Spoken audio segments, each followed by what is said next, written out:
Bonjour très chers abonnés, c'est Yumi sur Technosphère 18 avec Hérisson aujourd'hui comme prévu, petite lecture du missel, c'est parti.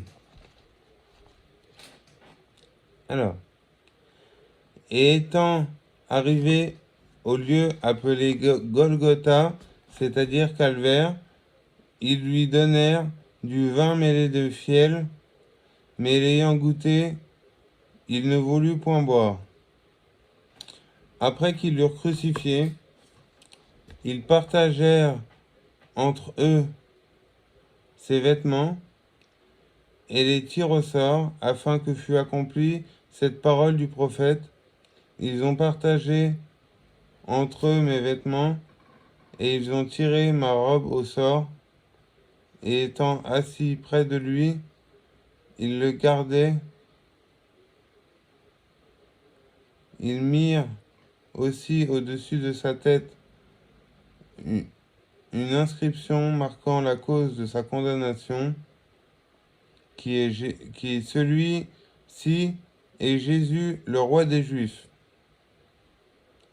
En même temps, on crucifia avec lui deux voleurs, l'un à sa droite et l'autre à sa gauche. Et ceux qui passaient par là l'injuriaient, en remuant la tête, et lui disaient, toi qui as détruit le temple de Dieu et le rebâti en 3 jours, sauve-toi donc toi-même. Si tu es le Fils de Dieu, descends de la croix.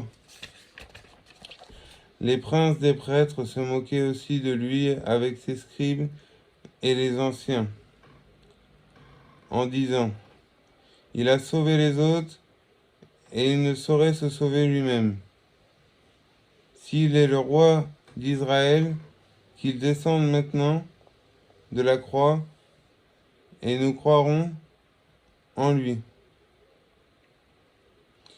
Il met sa confiance en Dieu. Si donc Dieu l'aime, qu'il le délivre. Puisqu'il a dit, je suis le Fils de Dieu. Les voleurs qui étaient crucifiés avec lui l'insultèrent de même. Or, depuis la 6e heure du jour jusqu'à la 9e, toute la terre fut couverte de ténèbres.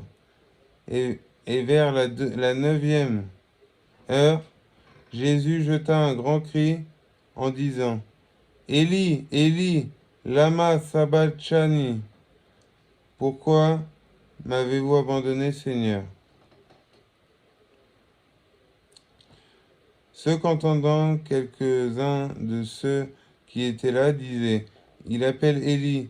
Et aussitôt l'un d'eux courut prendre une éponge qu'il imbiba de vinaigre, et l'ayant mis au bout d'un roseau, lui porta à boire. Les autres disaient, attendez, voyons si Élie viendra le délivrer. Mais Jésus, jetant encore un grand cri, rendit l'esprit.